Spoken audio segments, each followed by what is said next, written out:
আজকে আমাদের আলোচ্য বিষয় প্যাট্রিয়ট রবীন্দ্রনাথ ট্যাগর। দেশপ্রেমিক রবীন্দ্রনাথ ঠাকুর। অসম্ভব একটা বিষয় যে রবীন্দ্রনাথ ঠাকুরের কোনো ক্যারেক্টারিস্টিক বর্ণনা করা, সেটা আমার মতো সাধারণের পক্ষে সম্ভব নয়।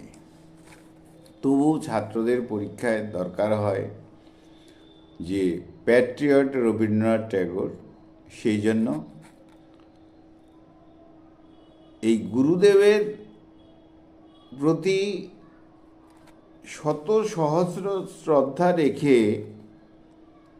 সামান্য খানিক বলতে পারবো, রবীন্দ্রনাথ ঠাকুরকে ব্যাখ্যা করার মতন ক্ষমতা আমার মধ্যে পড়ে না, আমার নেই, একেবারেই নেই। তাই বলা হলো যে ছাত্রছাত্রীদের পরীক্ষাতে লিখতে হবে, তাই তার একটা ওভারভিউ দেওয়া। যাই হোক, আমাদের আজকের আলোচনার বিষয় Patriot Rabindranath Tagore. Rabindranath Tagore A towering figure in Indian literature, বলার অপেক্ষা রাখে না। Is renowned for his contribution as a poet. তিনি একজন কবি, কম বলা হলো বিশ্বকবি তিনি। ফিলোসোফার, মিউজিশিয়ান, সোশ্যাল রিফর্মার, আরও কত কিছু। যাই হোক, অ্যামং হিজ মেনি আইডেন্টিটিস, তার অনেক গুণের মধ্যে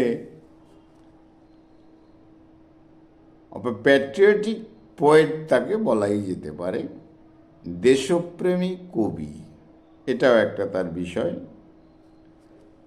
তাহলে প্যাট্রিয়টিক পোয়েট হিসাবে স্পেশাল প্লেস ইন ইন্ডিয়ান হিস্ট্রিতে রয়েছে, ইন্ডিয়ান লিটারেচারে রয়েছে, বিশ্ব সাহিত্যেও রয়েছে।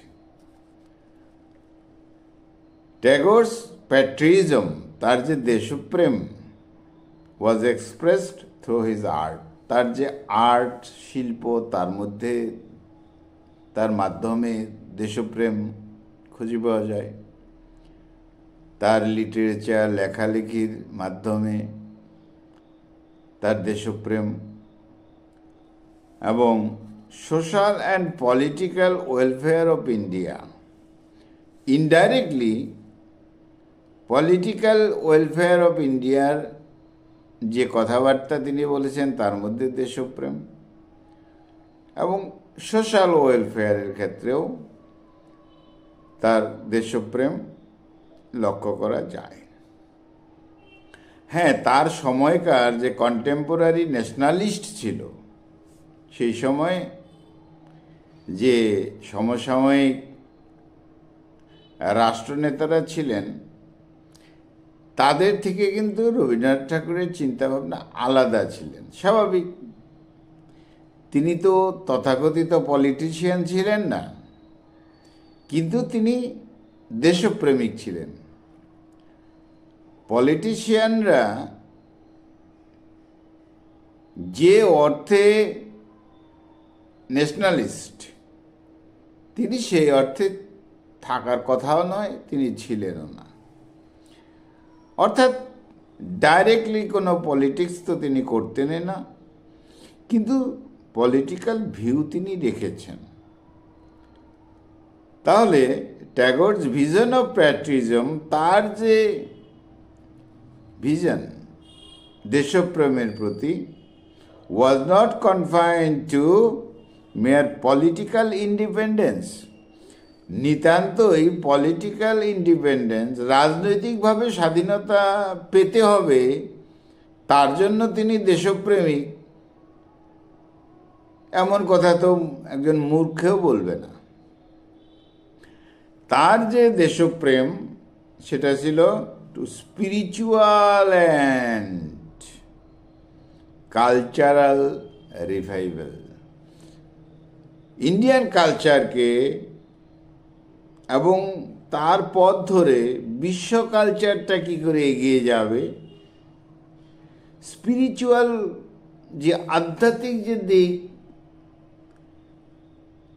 ঐশ্বরিক বিষয় নয়, যে তার যে দেশপ্রেমের মধ্যে একটা স্পিরিচুয়াল ব্যাপার ছিল, কালচারাল রিভাইভালের ব্যাপার ছিল।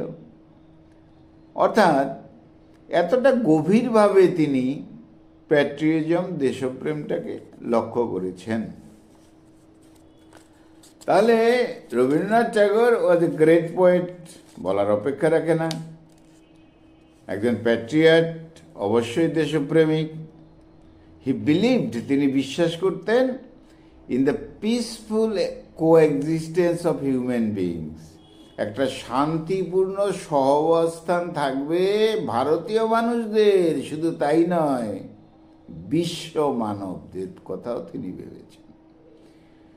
ভারতে এবং বিশ্বের বিভিন্ন জাতি, ধর্ম, কালচার, এক দেশ অন্য দেশের সাথে একটা কোএক্সিস্টেন্স থাকবে, একটা বাইন্ডিংস থাকবে, একটা বন্ধন থাকবে, একটা সেতু বন্ধন থাকবে। তিনি তো বিশ্বকবি, তিনি শুধু ইন্ডিয়ার কথা, ভারতের কথা ভাববেন কেন? তিনি বাঙালি কবি নন, তিনি ভারতীয় কবি নন, তিনি বিশ্বের কবি। সেই জন্য তার চিন্তাই ছিল স্বাভাবিকভাবে বিশ্ব ব্রহ্মাণ্ডের সমস্ত মানুষের কথাই ছিল। অর্থাৎ তার দেশপ্রেমের মধ্যে তিনি যখন ইন্ডিয়ান দেশপ্রেমের কথা ভাবতেন, সেটার রিফ্লেকশনটা অন্য দেশের মানুষও সেটার মধ্যে খুঁজে পেত। অর্থাৎ প্রকৃত দেশপ্রেমিক ছিলেন তিনি। His idea of nationalism was based on integration. তার যে রাষ্ট্রবাদ, সেটা একটা সংহতি, মানব সংহতির কথা চিন্তা করেছেন তিনি। ডিসক্রিমিনেশনের তো কোনো বিষয়ই ছিল না এখানে। পলিটিশিয়ানরা যেমন ভাবে, অনেক সময় ভাবে প্রয়োজন অনুযায়ী বা অপ্রয়োজন অনুযায়ী ডিসক্রিমিনেশন, যে বৈষম্য তৈরি হয়ে যায়, সেরকম চিন্তা তার মধ্যে ছিল না। তিনি ইন্টিগ্রেশন, একটা সংহতি, বিশ্ব সংহতির কথা ভেবেছেন। আর তার জন্যই তার দেশপ্রেমের বিষয়টা অনেক অনেক ঊর্ধ্বের চিন্তার, কল্পনার বিষয়। তাহলে তিনি গ্রেট পোয়েট ছিলেন, গ্রেট প্যাট্রিয়ট ছিলেন। তিনি বিশ্বাস করতেন peaceful coexistence of human beings. পৃথিবীর সমস্ত মানুষ শান্তিতে থাকবে, সহাবস্থান থাকবে। পৃথিবীর যে ডিফারেন্ট রেসেস, বিভিন্ন জাতির মানুষ আছে, তাদের মধ্যে কোনো কনফ্লিক্ট ইত্যাদি থাকবে না, সহাবস্থান থাকবে। পৃথিবীর যত কালচার আছে, সে কালচারগুলোও সহাবস্থান থাকবে। কোনো কালচার আমাদেরটা ভালো, তোমাদেরটা খারাপ, এরকম চিন্তা তিনি করেননি। এবং পৃথিবীর যে কান্ট্রিজগুলো আছে, তাদের মধ্যে একটা সহাবস্থান থাকবে। তাহলে হিজ আইডিয়া অফ ন্যাশনালিজম ইন্টিগ্রেশনে ছিল, সংহতির মধ্যে ছিল। কোনো ডিসক্রিমিনেশন, কোনো ডিভিশন, কোনো বিভাজন ছিল না। He spread the idea of social harmony. সামাজিকভাবে একটা মিল থাকবে, ঐক্যমত থাকবে, সে ভারতীয় সমাজ হোক, পৃথিবীর অন্য দেশের সমাজ হোক, মোট কথা সমাজ হোক। নেশন ফর সেলফিশ তিনি এরকম চিন্তা করেননি যে কোনো একটা নেশন স্বাধীনতা পাবে, সেটা তাদের নিজেদের ইন্টারেস্টের জন্যই শুধু হবে, তার মধ্যে সেলফিশনেস থাকবে বা ম্যাটেরিয়াল গেইনস থাকবে, এরকম চিন্তা তিনি করেননি। He was against any kind of bloodshed. কোনো রকম রক্তযজ্ঞ, যুদ্ধ তিনি সমর্থন করতেন না, মানে এই বিষয়টা ছিলই না তার মনে। He was against any kind of bloodshed, কোনো রকম রক্তযজ্ঞ হবে না। He believed in the Indian thought of universal humanism. ভারতীয় যে একটা আদর্শ রয়েছে, ইউনিভার্সাল হিউম্যানিজম, বিশ্ব বন্ধুত্বের কথা, বিশ্বের মানুষের কথা, সেই চিন্তাটাকেই তিনি এগিয়ে নিয়েছেন। The same is reflected in his poem. তার লেখালেখির মধ্যে, কবিতার মধ্যেও এই ইউনিভার্সাল হিউম্যানিজমের কথাই বলা হয়েছে। Tagore's poems express the feelings of national consciousness, অর্থাৎ প্রত্যেক জাতি তার নিজের দেশ, নিজের জাতির জন্য সচেতনতায় ভরে উঠবে, কথা ঠিক আছে। সেই সূত্র ধরে ভারতেও সেই রকম একটা কনসাসনেস আসবে, বিশেষ করে ইংরেজদের বিরুদ্ধে, সেটাও ঠিক আছে। কিন্তু এমন নয় যে সংকীর্ণভাবে শুধু ভারতীয়দের কথাই চিন্তা করতে হবে, আর সংকীর্ণতার মাধ্যমে, ন্যারোনেসের মাধ্যমে ফ্রিডম পাওয়া যায় না। এতটা ব্রড মাইন্ডেড ছিলেন তিনি। তার প্যাট্রিজম, তার দেশপ্রেম।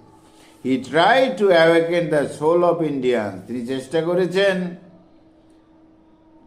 সোল অফ ইন্ডিয়ান্স, ভারতীয়দের যে আত্মা, তার যাতে জাগরণ হয় সেটা তিনি চিন্তা করেছেন।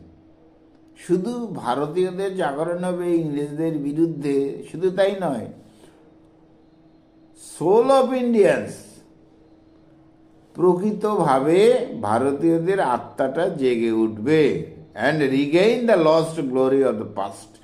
ইন্ডিয়ান যে পুরনো ঐতিহ্য সেটাও জেগে উঠবে, পুনরুদ্ধার হবে, সেই বিষয়ে তিনি চিন্তা করেছেন। His poems reflect patriotism. তার যে কবিতা, তার মধ্যে দেশপ্রেমের কথা রয়েছে, তবে without any sense of hate towards anyone. কাউকে ঘৃণা করতে হবে, অবজ্ঞা করতে হবে, এমনভাবে চিন্তা করে নয়। ট্যাগর ডিজায়ার্ড, তিনি, তার যে আকাঙ্ক্ষা ছিল, to awaken the Indian society. কি করে এই ভারতীয় সমাজটাকে এগিয়ে নেওয়া যাবে, সেই পথে স্বাধীনতা পাওয়া যাবে, এমন প্যাট্রিজম চিন্তাভাবনা তার ছিল। এনকারেজ, তিনি উৎসাহ দিয়েছেন। কিভাবে? The rest of the world, পৃথিবীর অবশিষ্ট পৃথিবী যেটা রয়েছে ভারত এবং তার সাথে, তারা কি করবে? অন দ্য পথ টু প্রোগ্রেস অ্যান্ড ফ্রিডম, তারা প্রোগ্রেস করবে, তারা ফ্রিডম পাবে, কিন্তু তাদের মধ্যে একটা হিউম্যানিজম থাকবে। His goal was to achieve real freedom. আর এই হিউম্যানিজমের মাধ্যমেই কিন্তু জয় করা যাবে real freedom, freedom of the soul, আত্মার স্বাধীনতা যেন হয়, এবং সেটা থ্রো এনলাইটেনমেন্টের মাধ্যমে। He thought the contemporary conflicts, তার সমসাময়িক অনেক সময় দ্বন্দ্ব ইত্যাদি হয়েছে, একদিকে ইংরেজ, একদিকে আমাদের ভারতীয়রা, এই নেশনের উপর তাদের স্বাধীনতা, এই দেশের স্বাধীনতার জন্য ইত্যাদি। কিন্তু তাতে যে রেজাল্ট এসেছে, ডিসক্রিমিনেশন, বৈষম্য এসেছে, ওয়ারমঙ্গারিং আইডিয়া এসেছে। ন্যাশনালিস্ট যারা ছিল তাদের মধ্যে একটা যুদ্ধ চিন্তা, তার বিরুদ্ধে ছিলেন তিনি। অর্থাৎ তিনি ছিলেন শান্তিকামী, শান্তির পথে একজন প্রকৃত দেশপ্রেমিক। 1911 তিনি লিখেছিলেন একটি গান, জনগণ মন অধিনায়ক। কি হলো? মোস্ট ফেমাস প্যাট্রিয়টিক সং হলো, and was letter adopted Indian national anthem হিসাবে সেটাকে গণ্য করা হলো, জাতীয় সঙ্গীত হিসাবে। কিন্তু মূলত জনগণ মন অধিনায়ক, এটা কিন্তু তার এই প্যাট্রিয়টিক চিন্তা ভাবনার ফসল। তারপর বাংলার মাটি বাংলার জল, the song that celebrates the land and water of Bengal, reflecting deep connection to the homeland. নিজে বাঙালিদের, তার যেহেতু এটা জন্মভূমি ছিল বাংলাটা, সেখানেও তিনি মূলত যে এই যে বাংলার জল, বাংলার মাটি বাংলার জল লিখেছেন, অর্থাৎ শুধু বাংলার কথাও তিনি বলতে চাননি। তিনি তো বিশ্বকবি ছিলেন, তিনি তো আমাদের বাঙালি কবি নয়, তিনি ভারতীয় কবি নয়, তিনি বিশ্বের কবি। তাই চিন্তাভাবনা সব কিছুর মধ্যে বিশ্বের চিন্তাভাবনা। বিশ্বের ভ্রাতৃত্ববোধ এবং সার্বিকভাবে বিশ্বের প্রোগ্রেস, এটাই চিন্তা করেছেন। পরবর্তী লেখা তার Gitanjali, a collection of poems known for its patriotic themes. Gitanjali কবিতাগুলোর মধ্যে সব কিছুই ছিল, সার্বিকভাবে সব আলোচনার বিষয় আমাদের আজকে নয়, কিন্তু এই গীতাঞ্জলির বিভিন্ন কবিতার মধ্যেই কিন্তু প্যাট্রিয়টিক থিম ছিল। পরবর্তী তার একটা লেখা আছে মাই ইন্ডিয়া মাই প্রাইড, তার মধ্যে যে line, first line, I love thee O my India, এখানে একটা ব্রাদারহুড বিষয় রয়েছে। এখানে যে একটা বাউন্ডারিজের কথা, একটা লিমিটেড বাউন্ডারি থাকবে এমন নয়, তিনি ভারতীয় বাউন্ডারি থেকে বাইরে বেরিয়ে ওয়ার্ল্ডটাকে জুড়ে কথা বলেছেন। অর্থাৎ শুধু ভারতীয় সীমার মধ্যে তিনি থাকতে চাননি। তার যে তিনি যে প্যাট্রিয়ট, তিনি যে ন্যাশনালিস্ট ছিলেন, তার কিছু কথার মধ্য দিয়েই পাওয়া যায়। যেমন Real freedom is not win the boundaries of country. প্রকৃত ফ্রিডম শুধু যে বাউন্ডারির মধ্যেই হবে, ভারতের মধ্যে হবে ইত্যাদি এরকম নয়, but in the high road of adventure, এটা হাই রোড তৈরি হয়। আমরা যে স্বাধীনতা পেলাম, এটা হাই রোড হলো, এবারে অ্যাডভেঞ্চার শুরু হবে। কি সাংঘাতিক চিন্তাভাবনা তার। এবার তিনি তার ন্যাশনালিজমের প্রভাবে একটা কথা বলেছেন, turn a tree into a log and it will burn for you.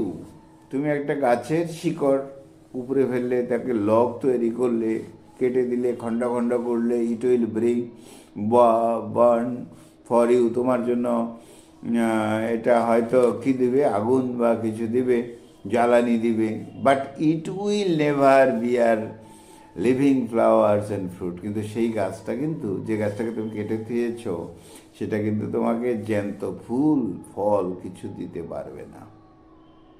সাংঘাতিক বিষয়। তাহলে তিনি ওয়েস্টার্ন ন্যাশনালিজমের বিষয়ে একটু কথা বলেছেন, যে its basis is not social cooperation. Western ন্যাশনালিজমের যে বিষয়গুলো, সেখানে সোশ্যাল কোঅপারেশন ছিল না। তো আমাদের ভারতীয় যে স্বাধীনতার কথা চিন্তা করা হচ্ছে, তার মধ্যে কিন্তু মূলত সোশ্যাল কোঅপারেশন থাকতে হবে। তার দেশপ্রেমের মধ্যে এরকম কথা ছিল। আচ্ছা, এবার অনেক গভীরভাবে কথা বলেছেন, বিভিন্ন আলোচনা হয়, সে কথায় যাব না। কথাটা ছিল, nation is the greatest evil for the nation. Nation is the greatest evil for the nation. ন্যাশনালিজমের মধ্যে একটা বিশেষ কথা, nation is the greatest evil for the nation. অর্থাৎ একটা দেশ স্বাধীন করবে, তাদের এক চিন্তা ভাবনা রয়েছে। এবার তার বিরুদ্ধে অন্য একটা দেশই তার শত্রু বা তার মন্দ করবে, তাহলে এর চিন্তা ভাবনা কত গভীর ছিল। যাই হোক, এবার যারা তার প্যাট্রিয়টিজমের মধ্যে একটা কথা ছিল, যে clever lies become matters of self congratulation. অনেক লিডার রয়েছেন যারা ন্যাশনালিস্ট বলেন, তারা নিজের রাষ্ট্রকে ভালোবাসেন, তারা অনেক সময় সেলফ কনগ্রেচুলেশন, নিজেকেই সম্বর্ধনা যেন পায় বা দেয় তার জন্য প্রয়াস করে, এবং সেই পথ ধরেই তারা দেশের স্বাধীনতা চায়। মূলত সেটা কিছু নয়। যাই হোক, তিনি যখন 1861-এ জন্মগ্রহণ করেন, British rule India, Tagore grave of. Tagore যখন বড় হচ্ছেন, উইটনেসিং, দেখেছেন the effects of colonial rule. ইংরেজদের যে শাসন ব্যবস্থা তিনি দেখেছেন, তাই দেখেই তো বড় হয়েছেন। ইন্ডিয়ান রিসোর্সেস কীভাবে নষ্ট হয়, ইন্ডিয়ান পিপলদের কীভাবে ইগনোর করা হয়েছে, ইরোজন অফ কালচারাল আইডেন্টিটি কী করে নষ্ট করা হয়েছে এই ব্রিটিশদের দ্বারা, তিনি সেটা চিন্তা করেছেন। কিন্তু আক্রমণটা তিনি সেইভাবে কিন্তু করেননি। তিনি যতটা পলিশড করতে হয় একজন কবি হিসাবে, বিশ্বকবি হিসাবে তিনি তাই করেছেন। কিন্তু তার মনে প্রাণে কিন্তু স্বাভাবিকভাবেই, যেহেতু তিনি একজন রিফর্মার, তার চাওয়া পাওয়ার তো কিছু ছিল না, তিনি একজন প্রকৃত প্যাট্রিয়ট হয়ে গেছেন তার চিন্তা ভাবনা লেখনের মাধ্যমে এবং দেশপ্রেমের মাধ্যমে। যাই হোক, দেশের প্রতি সেন্স অফ প্রাইড তার তো ছিলই, গর্ব ছিল, ডিগনিটি তো ছিল, আর এটা তার কবিতার মধ্যে প্রকাশ পেয়েছে। His writing serve as a platform, তার লেখাগুলো ছিল একটা platform for criticising British colonialism. British কলোনিয়ালিজমকে তিনি ক্রিটিসাইজ করেছেন, তিরস্কার করেছেন। তার লেখালেখি ছিল একটা প্ল্যাটফর্ম তার মাধ্যমে, হোয়াইল এনকারেজিং ইন্ডিয়ানস, আর অপরদিকে ভারতীয়দের তিনি এনকারেজ করেছেন, উৎসাহ দান করেছেন ইন্ডিয়ানস রিচ কালচারাল হেরিটেজ, আমাদের যে ভারতীয় একটা হেরিটেজ রয়েছে, কালচারাল হেরিটেজ, তার প্রতি তিনি ইম্পর্টেন্স দিয়েই বলেছেন। এটা তার দেশপ্রেমের একদম উদাহরণ। যাই হোক, বলা হয়েছে তার সমসাময়িক সময়ে কন্টেম্পোরারিজ কিছু লিডার ইত্যাদি যারা ছিলেন, ন্যাশনালিস্ট ছিলেন, তাদের প্রতি তিনি ডিসএগ্রি করতেন। অর্থাৎ আমাদের দেশের কিছু লিডার যারা ছিলেন, ন্যাশনাল লিডার, তারাও ভালো ছিলেন, প্রকৃত লিডার ছিলেন। ব্রিটিশ শাসনের বিরুদ্ধে তাদের যে চিন্তাভাবনা, যে অ্যাক্টিভিটিস, সেইভাবে তিনি কিন্তু, অর্থাৎ একজন পলিটিশিয়ানের পথে বা ভাবে তিনি কথা বলেননি, চিন্তা করেননি। ট্যাগর টুক এ ডিফারেন্ট রুট, তিনি আলাদা পথ নিয়েছিলেন।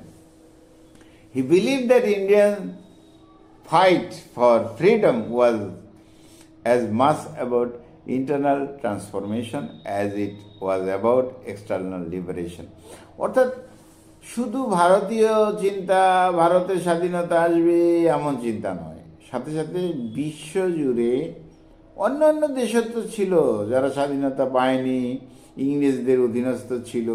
অর্থাৎ ভারতের চিন্তাভাবনার মাধ্যমে বা তার লেখালেখির মাধ্যমে ভারতের মানুষ যে ইন্সপায়ার্ড হবে, অনুপ্রাণিত হবে, তারা স্বাধীনতা চাইবে, স্বাধীনতা পাবে, ঠিক তাকে যেন অনুকরণ করে অন্য একটা দেশ, অন্য দেশের জনগণ তারাও যেন অনুপ্রেরণা পায়, এমন একটা চিন্তা তো তিনি করেছেন। যাই হোক, তিনি কালচারাল অ্যান্ড স্পিরিচুয়াল আইডেন্টিটির প্রতি বেশি গুরুত্ব দিয়েছেন। এবার গীতাঞ্জলিতে কনসেপ্ট অফ গ্লোবাল প্যাট্রিয়টিজমের কথা রয়েছে গীতাঞ্জলির মধ্যে। তাহলে Tagore's patriotism was not confined to Indian borders, শুধু ভারতীয় এই সীমার মধ্যেই, ভূখণ্ডের মধ্যেই থাকবে এমন প্যাট্রিয়টিজম, দেশপ্রেমের কথা তিনি বলেননি। His most celebrated work Gitanjali, অর্থাৎ সং অফারিংস, যার দ্বারা তিনি নোবেল প্রাইজ পেয়েছিলেন 1913-এ, এখানে একটা ফিলোসফিক্যাল আইডিওলজি রয়েছে যেটা বিশ্বকে এগিয়ে দেবে, বিশ্ব জুড়ে তার প্রভাব হবে, বিশ্বের সব মানুষ তার যে দেশপ্রেম, প্রতিটি মানুষের তারা যেন অনুপ্রাণিত হবে, এমন কথাই গীতাঞ্জলির লেখালেখির মধ্যে, কবিতার মধ্যে ছিল। The collection of poems shows his belief in universal humanism. মূল কথা হলো ইউনিভার্সাল হিউম্যানিজম, বিশ্ববন্ধু, বিশ্ব মানব, এদের সবার কথা নিয়েই কিন্তু তার দেশপ্রেম। ন্যারো ন্যাশনালিজমের মধ্যে, বাউন্ডারির মধ্যে তিনি থাকেননি কখনো। তিনি প্যাট্রিয়টিজম বলতেই বুঝতেন লাভ ফর হিউম্যানিটি, মানুষকে ভালোবাসো, তার মাধ্যমে ফ্রিডম আসবে, নিয়ে আসো, ইত্যাদি ইত্যাদি বিষয়। অর্থাৎ তিনি promoting A global sense of Brotherhood, এমন বিষয় তিনি, গ্লোবাল সেন্স অফ ব্রাদারহুড, বিশ্ব ভ্রাতৃত্বের কথা তিনি বলেছেন। আর তার কনসেপ্টের মধ্যে রয়েছে বিশ্বভারতী, অর্থাৎ ইউনিভার্সাল ব্রাদারহুড। তিনি বিশ্বভারতী স্থাপন করলেন, প্রতিষ্ঠা করলেন। মূলত তার মধ্যে ইউনিভার্সাল ব্রাদারহুডের একটা ডাইরেক্ট অ্যান্ড ইনডাইরেক্ট বিষয় তো রয়েছে। যাই হোক, তিনি মনে করতেন nation should live in harmony, একটা দেশ বা অন্য দেশগুলো বেঁচে থাকবে তার একতার মধ্যে, এখানে কোনো ডিফারেন্সেস থাকবে না, রেসেসের মধ্যে, জাতির মধ্যে, রিলিজিয়ান্সের মধ্যে বা জিওগ্রাফির মধ্যে এরকম কিছু থাকবে না, আলাদা কিছু থাকবে না। তার যে ভিশন ছিল সেটা যথেষ্ট সিগনিফিক্যান্ট ছিল, কারণ তার কন্টেম্পোরারি যেমন সুভাষচন্দ্র বোস, যদিও ছোট ছিলেন, সুভাষচন্দ্র বোস ছোট ছিলেন মানে বয়সে বলছি, লালা রাজপত রায়, তারা পলিটিক্যাল বিষয় নিয়ে চিন্তা করতেন, তারা কলোনিয়ালিজম অর্থাৎ ইংরেজদের বিরুদ্ধে এক ধরনের চিন্তা করতেন। কিন্তু ট্যাগর তার যে দেশপ্রেমটা, প্যাট্রিয়টিজম অর্থাৎ ট্যাগরস প্যাট্রিয়টিজম এমফেসাইজ কালচারাল প্রাইডের কথা তিনি বলেছেন, এডুকেশনের কথা বলেছেন, সেলফ রিলায়েন্সের কথা বলেছেন, violent paths of nationalist movements, এই চরমপন্থী চিন্তা ভাবনা ইত্যাদিকে তিনি পছন্দ করতেন না, করার কথাও নয়। হি believe that education should be the vehicles for uplifting India, এক শিক্ষাই এই ভারতীয় জনগণকে এগিয়ে নিয়ে যাবে, এমন চিন্তাভাবনা ছিল। He believe that education should be the vehicles of uplifting India through his establishment of Santiniketan. তার উদাহরণ, এডুকেশনাল স্পেস কী করে তৈরি করতে হয়, blended traditional Indian values with modern thought. এই শান্তিনিকেতনের মাধ্যমে তিনি দেখিয়েছেন ট্রেডিশনাল ইন্ডিয়ান ভ্যালুজ, পরম্পরা, ঐতিহ্যপূর্ণ পুরনো যে ভ্যালুজ, সেটার সাথে মডার্ন থট কীভাবে মিশ্রিত করা যায়। শান্তিনিকেতন একটা প্রতিষ্ঠান, তার উদাহরণ। যাই হোক, তিনি এক্সট্রিমিজম, সোকল্ড এক্সট্রিমিজম, চরম যে বিষয়টা, সেই বিষয়ে তো তার কোনো বিষয় ছিল না। ইন্ডিয়ান যে ইন্ডিপেন্ডেন্স, স্বাধীনতার বিষয়ে তিনি এরকম চরম কোনো চিন্তাভাবনা বা তাদেরকে ওয়েভ অফ এক্সট্রিমিজমকে সমর্থন করেননি, অর্থাৎ wave of extremism in the nationalist মুভমেন্টে যেটা ছিল, violence, he oppose the ideas of violence, সেটা অপোজ করেছেন। ভায়োলেন্স চলবে না, রিলিজিয়াস ইনটলারেন্স এইসব চলবে না। যাই হোক, অর্থাৎ রেডিকালিজম ব্যাপারটা চলবে না। আর তার জন্য তিনি নাইট ভেসার টাইটেলটাকে তিনি কি করলেন, ছেড়ে দিলেন, প্রোটেস্ট করে জালিয়ানওয়ালাবাগ ম্যাসাকার তার উদ্দেশ্যে। অর্থাৎ এখানে একটা দেশপ্রেম ছিল, কিন্তু তিনি ওপেন করে বলবেন বা কিছু তা নয়, বুঝে নিতে হবে রবীন্দ্রনাথের চিন্তাভাবনা বিষয়, অর্থাৎ তার প্যাট্রিয়টিজম, এটাকে বুঝে নিতে হবে, অনুভব করার বিষয়। এরকম গভীর সেন্স অফ প্যাট্রিয়টিজম তার মধ্যে ছিল। পলিটিক্যাল ফ্রিডম অফ ইন্ডিয়া হবে তিনি চাইতেন, কথা ঠিক, কারণ তিনি তো পলিটিশিয়ান নন। পলিটিশিয়ানদের ভাষা, তাদের চিন্তাভাবনা, তাদের অ্যাক্টিভিটিস, তাকে তিনি সমর্থন করতেন না। অতএব তিনি এই পলিটিক্যাল অ্যাক্টিভিটিসকে যথেষ্ট পলিশড, শান্তিপূর্ণ হোক, অর্থাৎ ভ্যালুজ অফ হিউম্যানিটি থাকুক, পিস থাকবে, সেটেলমেন্ট থাকবে, এরকম চিন্তাভাবনা তিনি করেছেন। তাহলে রবীন্দ্রনাথ ঠাকুর যে প্যাট্রিয়টিজম, এখানে deep sense of love for his country, এটা যেমন ছিল, কিন্তু ফার ফ্রম ন্যারো ন্যাশনালিজম, সংকীর্ণ হীন যে ন্যাশনালিজম যাদের চিন্তাভাবনা ছিল, আপামর একাংশ মানুষের চরমপন্থী চিন্তাভাবনা, এইসব এর মধ্যে তিনি ছিলেন না। His vision of Indian freedom was one rooted in cultural, spiritual, intellectual, এই সমস্ত বিষয় থাকবে তার স্বাধীনতার প্রোগ্রেসের মধ্যে। তিনি লক্ষ লক্ষ মানুষকে ইন্সপায়ার করেছেন তার এই প্যাট্রিয়টিজমের দ্বারা, এবং focusing not only the national identity, আমরা ভারতীয় সেই আইডেন্টিটির জন্য নয়, but on universal values of piece, universal বিষয়টা অ্যান্ড ব্রাদারহুডের কথা তিনি বলেছেন।